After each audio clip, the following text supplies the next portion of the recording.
that might be a vague dream, but I think right now, maybe things of Chinese will be quite interesting for the next few years.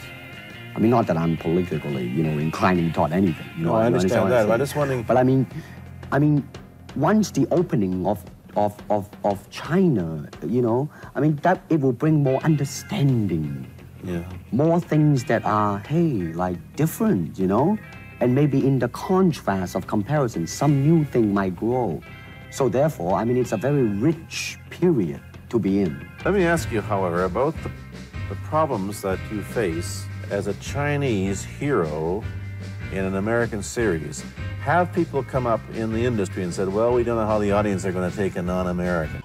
How many times in film is a Chinese required? When it is required, it is always branded as the typical, Such question has been raised. In fact, it is being discussed, and that is why The Warrior is not going to be on. The true Oriental should be shown. Hollywood sure as heck hasn't. You better believe it, man. It's always that pigtail and bouncing around, chop, with the eyes slant and all that. In the movies made here, the dialogue is pretty stilted anyway.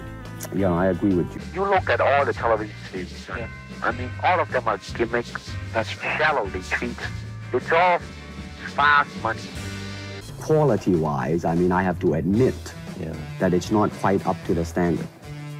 However, it is growing, and it is getting higher and higher and going toward that standard, what I would term quality. Now, see, to me, a motion picture is motion. The true Oriental should be shown. Hollywood sure as heck hasn't. You better believe it, man. It's a television deal. It's called Kung Fu, and I was supposed to do it. Yeah. But the network decided against it. Business-wise, it's a risk. And I don't blame them, in the same way it's like in Hong Kong, if a foreigner come and became a star, if I were the man with the money, I probably would have my own worry of whether or not the acceptance would be there. Bruce Lee had an accent, and he was as cool as anything gets, but I think the suits of that time would not have been comfortable with putting a young Asian American lead on the air. I went back to Hong Kong in 71.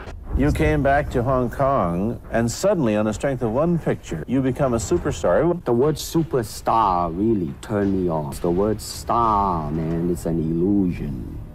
It's something what the public calls you. Be pleased if somebody say, hey, man, you are a super actor. It is much better than, superstar. Person, one thing that I have definitely learned, and my life is a life of self-examination and self-peeling of myself bit by bit, day by day. My father died when I was 4, so I was very young. But I am so grateful for the fact that he was such an expressive human being.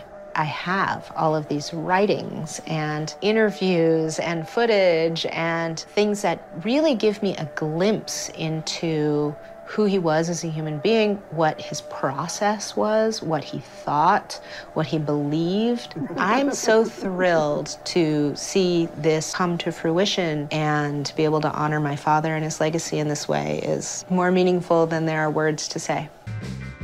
These films that he did, there's a transmission of his energy in them. He worked on himself and cultivated that energy and infused that into everything that he did. The idea that if we do that for ourselves, that we can create impact is a beautiful message.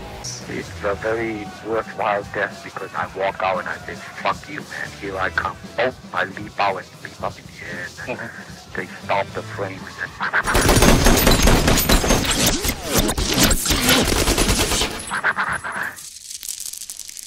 Okay, you have some skill.